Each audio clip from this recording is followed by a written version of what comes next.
Elena Ferrante is a pen name, not a real person, but that hasn't kept her from becoming an international literary sensation.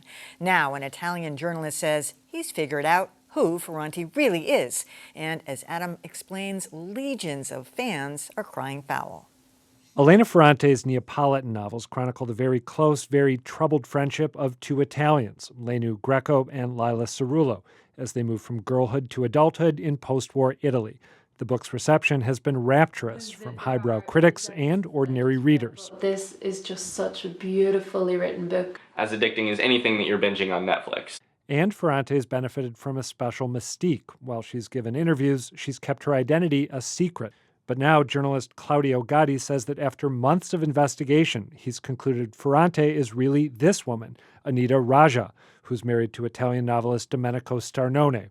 Ferrante's fans are outraged, calling Gatti's investigation a baffling, tawdry violation.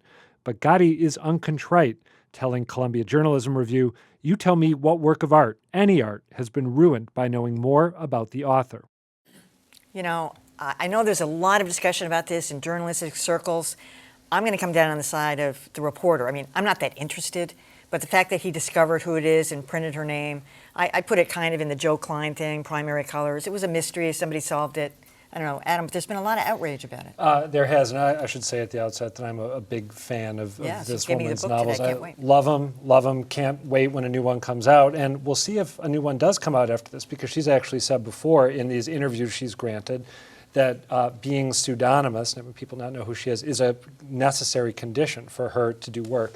I think one of the things that ticked people off is that this guy, the investigative journalist Claudio Gatti, suggested that Anita Raja, did I get that right? That she may have collaborated with her husband. Yeah, who's a good writer. Right, who's a well-known Italian novelist. She is a translator, and this has been sort of a running thing as people have speculated about Ferrante's identity over the years, this notion that the prose is too aggressive and muscular for a woman to have written it. So that's a subtext, I think, behind some of this. But it is worth noting that people have been speculating about her for a while, and she's stoked it a little bit, offering tidbits about her upbringing.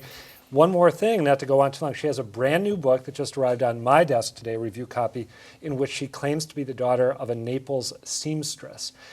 The contention of this investigative author is that she's the daughter of a Naples judge and has misrepresented her biography. So it's a pretty complex, fascinating issue. I guess my response to all that, I had never heard of this woman before, so it was, I know I hadn't, I have to say, so I kind of thought, so what for all of this. I think if she, my first thought was, well, I wonder who outed Mark Twain as, Samuel Clemens, and did it matter to the quality of his fame later on or to the quality of the books he produced? No, it clearly didn't matter whether he wanted it to be a secret or not. This idea that somehow she can only work if she remains pseudonymous, as you say, I think is absurd. Sorry. But how can you say that? Because you can't get inside her head to know if that's necessary. I know. Wait a minute. I just think it's All right, where are you, Callie? No. Now listen, J.K. I Rowling. am really nosy about everybody's business, but some of it is not my business to know. And I don't have to know this about her. I agree with everybody. Call me from the People's Republic of Cambridge, but this is a this is an act against feminism. Period.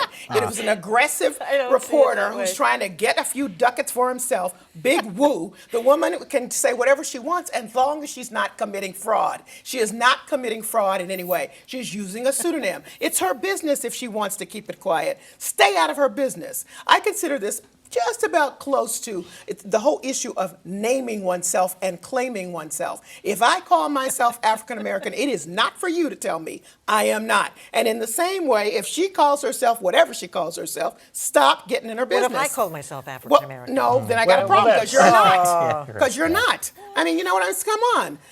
We're not talking about someone. She's not writing.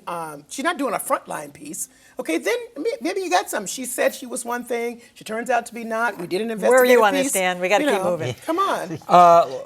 Right.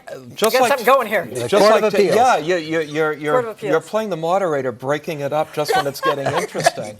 Like Tom, I'd never heard of her. Really? Never heard of her. It's a chick thing. And I guess so. I didn't know And plus Adam.